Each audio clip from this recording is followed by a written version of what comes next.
Selamat datang di channel Saham Cuan.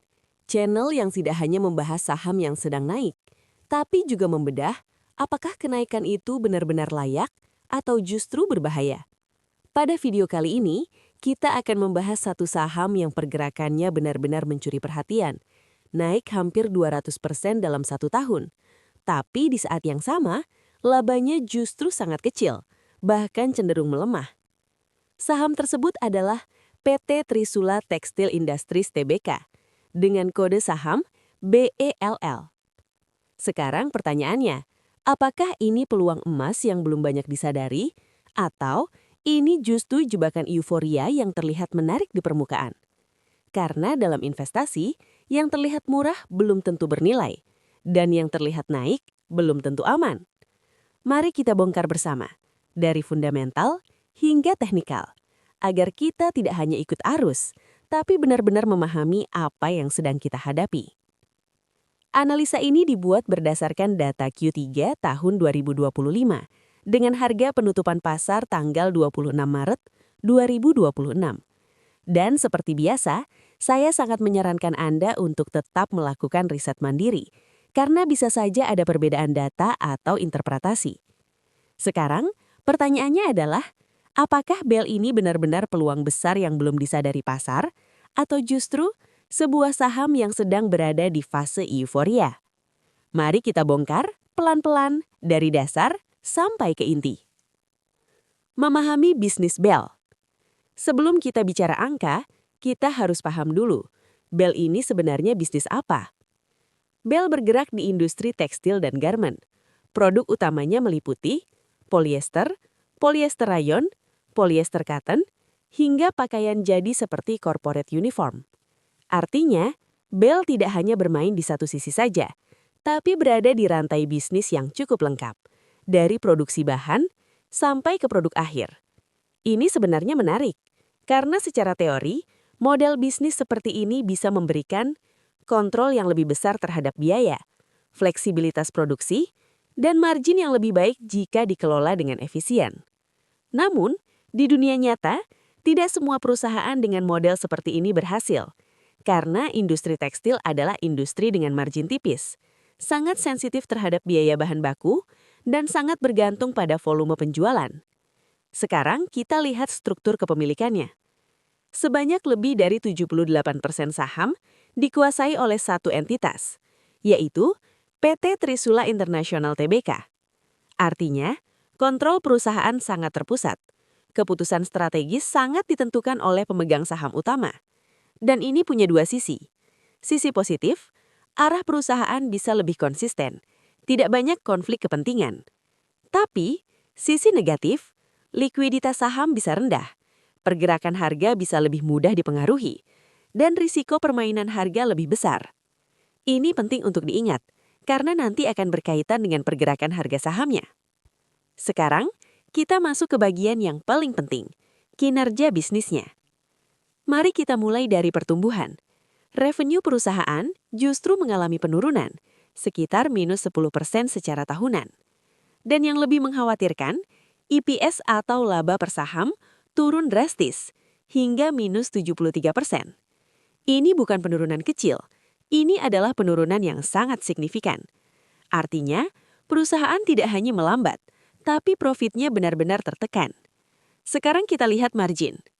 Gross profit margin masih terlihat cukup wajar, sekitar 28%. Tapi ketika masuk ke level bawah, operating margin hanya 3%, dan net profit margin hanya 0,3%. Coba bayangkan, dari setiap Rp100 penjualan, perusahaan hanya menghasilkan 30 sen keuntungan. Ini sangat tipis.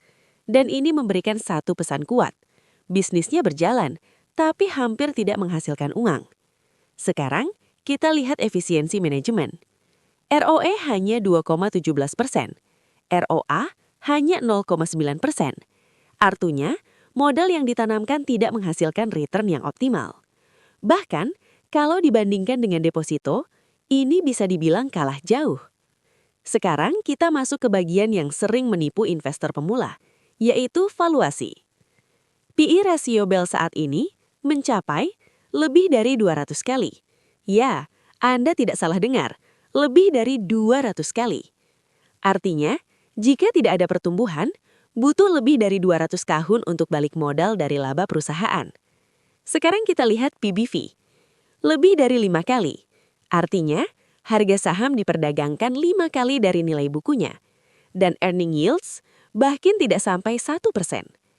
Ini adalah kondisi di mana harga sangat tinggi, tapi laba sangat kecil. Dalam dunia value investing, ini adalah kombinasi yang sangat berbahaya. Karena Anda membayar mahal untuk sesuatu yang belum terbukti menghasilkan. Sekarang kita masuk ke masalah yang sering tidak disadari, yaitu efisiensi operasional.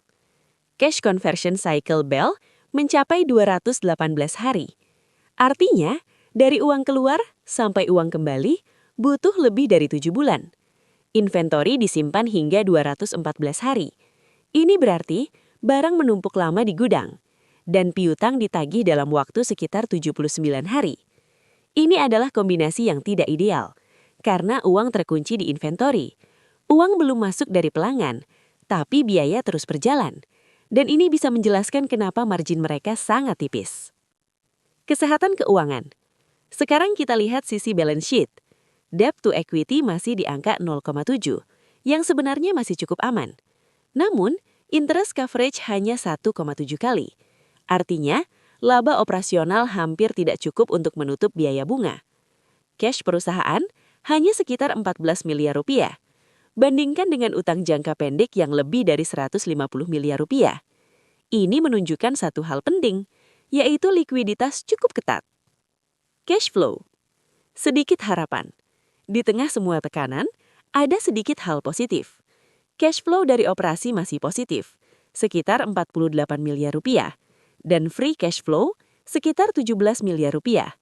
Artinya, perusahaan masih menghasilkan uang tunai. Namun ini belum cukup kuat untuk mengimbangi valuasi yang sangat tinggi. Pergerakan harga. Disconnect besar. Sekarang kita masuk ke bagian yang paling menarik. Dalam 1 tahun, harga saham Bell naik hampir 200%. Dalam 6 bulan, naik lebih dari 150%. Tapi dalam 1 bulan terakhir, turun lebih dari 20%. Ini menunjukkan satu pola klasik, yaitu kenaikan cepat diikuti koreksi tajam. Dan biasanya ini terjadi ketika harga sudah jauh meninggalkan fundamentalnya. Value versus growth. Sekarang kita rangkum dengan pendekatan investor. Dari sisi value, tidak murah, margin kecil, profit rendah. Dari sisi growth, revenue turun, laba turun. Jadi ini bukan value dan bukan growth. Lalu ini apa? Ini kemungkinan besar adalah saham momentum. Risiko terbesar. Beberapa risiko utama. Margin sangat tipis, inventory menumpuk, profit turun drastis, valuasi sangat mahal, likuiditas ketat. Dan yang paling penting, harga sudah naik terlalu jauh. Kesimpulan besar.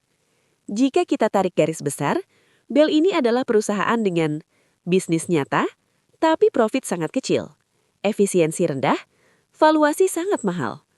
Dan di saat yang sama, harga sahamnya sudah melonjak tinggi.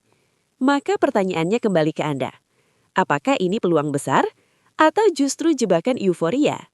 Sekarang, kita masuk ke bagian yang tidak kalah penting, yaitu melihat Bell dari sisi teknikal. Karena dalam dunia saham, fundamental memberitahu kita apa yang kita beli, tapi teknikal memberitahu kita kapan harus bertindak. Dan seringkali harga bergerak lebih cepat dibandingkan perubahan fundamentalnya. Jadi pertanyaannya sekarang, apakah pergerakan harga Bell ini masih sehat atau justru sudah mulai menunjukkan tanda bahaya? Mari kita bedah pelan-pelan. Tren besar. Kalau kita zoom out, melihat pergerakan dalam 1 tahun terakhir, kita akan melihat satu hal yang sangat jelas. Bell sedang berada dalam uptrend yang sangat kuat. Harga naik hampir 200% dalam waktu yang relatif singkat. Ini bukan kenaikan biasa, ini adalah kenaikan yang agresif. Namun, di balik kenaikan yang terlihat indah, ada satu hal yang perlu kita waspadai. Kenaikan ini terlalu cepat, terlalu curam. Dan dalam dunia teknikal, kenaikan seperti ini jarang bertahan lama tanpa koreksi. Sinyal perubahan. Sekarang kita lihat kondisi terbaru. Dalam 1 bulan terakhir, harga Bell justru turun lebih dari 20%. Ini bukan sekedar napas sebentar, ini adalah sinyal bahwa tekanan jual mulai muncul. Dan biasanya, ketika saham yang sebelumnya naik kencang, tiba-tiba mulai turun cukup dalam, itu adalah tanda awal bahwa pemain besar mulai keluar. Atau dalam istilah teknikal, fase distribusi mulai terjadi. Struktur market. Sebelumnya, Bell bergerak sangat rapi, yaitu higher high, higher low. Artinya, tren naik yang sehat. Namun, sekarang mulai muncul tanda yang berbeda, yaitu harga gagal membuat puncak baru, mulai terbentuk lower high. Ini adalah sinyal awal perubahan struktur. Dan jika nanti disusul dengan lower low, maka tren akan resmi berubah menjadi downtrend jangka menengah. Dan di titik ini, kita sedang berada di area yang sangat krusial. Area penting. Sekarang kita fokus ke area support dan resistance. Di atas ada resistance kuat di area 250 hingga 270. Ini adalah area puncak di mana tekanan jual sangat besar. Di bawah ada support penting di area 170 hingga 180. Dan lebih dalam lagi, support kuat berikutnya di 120 hingga 140. Ini adalah area base sebelum kenaikan besar terjadi. Sekarang, semua mata tertuju pada satu hal. Apakah support 170 ini bisa bertahan? Karena jika level ini ditembus, maka potensi penurunan bisa semakin dalam, menuju 140 atau bahkan lebih rendah. Momentum. Sekarang kita lihat dari sisi momentum. Saat harga naik tajam sebelumnya, kemungkinan besar RSI sudah berada di area overbought. Artinya, kenaikan sudah terlalu panas. Dan sekarang, RSI mulai turun. Ini menunjukkan satu hal penting, yaitu kekuatan buyer mulai melemah. Dan di saat yang sama, volume saat penurunan biasanya mulai meningkat. Ini adalah ciri klasik bahwa distribusi sedang terjadi. Moving average. Kalau kita lihat dari moving average, sebelumnya harga berada jauh di atas MA20, menunjukkan bullish yang sangat kuat. Namun sekarang, harga mulai mendekati MA20. Jika MA20 ditembus, maka potensi lanjut ke MA50 semakin besar. Dan jika MA50 juga tidak mampu menahan, maka downtrend akan semakin jelas. Pola besar. Kalau kita gabungkan semuanya, kita mulai melihat satu pola yang cukup familiar, yaitu kenaikan cepat, euforia tinggi, diikuti koreksi tajam. Ini sering disebut sebagai blow off top. Dan pola ini sering terjadi pada saham yang naik bukan karena fundamental kuat, tapi karena sentimen dan spekulasi. Psikologi market. Di balik chart, selalu ada emosi manusia. Saat harga naik, semua orang merasa optimis, bahkan terlalu optimis. FOMO muncul, orang takut ketinggalan. Namun saat harga mulai turun, keraguan mulai muncul dan perlahan optimisme berubah menjadi ketakutan. Dan sekarang, Bell berada di fase itu, fase transisi dari euforia menuju ketidakpastian. Skenario ke depan. Sekarang kita tidak perlu menebak, cukup siapkan skenario. Jika bullish, harga bertahan di atas 170 dan mulai naik kembali dengan volume kuat, maka potensi naik ke 220 bahkan 250 terbuka. Jika bearish, harga menembus 170 dengan tekanan jual besar, maka penurunan ke 140 bahkan lebih dalam menjadi sangat mungkin. Jika sideways, harga bergerak di antara 170 hingga 220, maka ini adalah fase konsolidasi sebelum arah besar berikutnya. Kesimpulan teknikal. Kalau kita rangkum, yang pertama, Bell masih dalam uptrend besar. Yang kedua, momentum sudah melemah. Yang ketiga, tanda-tanda distribusi mulai terlihat. Dan yang keempat, saham ini sekarang berada di titik krusial, yaitu lanjut naik atau mulai turun lebih dalam. Kesimpulan besar, gabungan fundamental dan teknikal.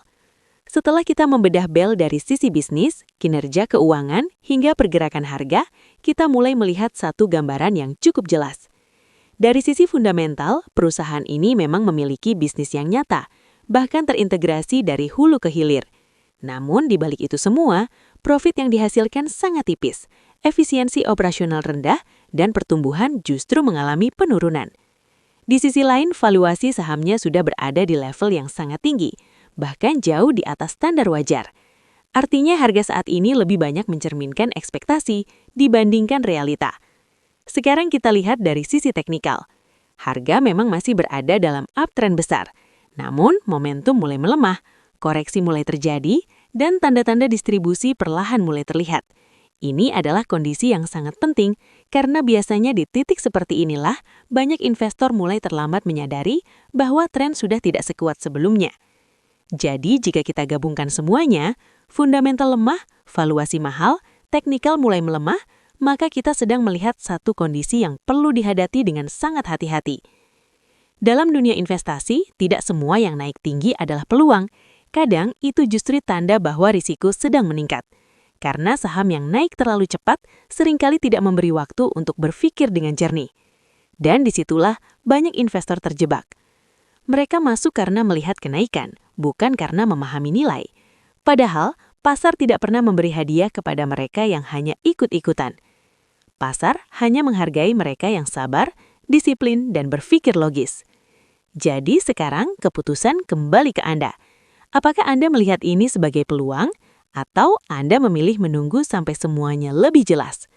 Karena dalam investasi, yang paling penting bukan seberapa cepat Anda masuk, tapi seberapa siap Anda menghadapi risiko yang ada. Terima kasih sudah menonton. Jangan lupa subscribe channel Saham Cuan agar Anda tidak ketinggalan analisa mendalam lainnya. Sampai jumpa di video berikutnya.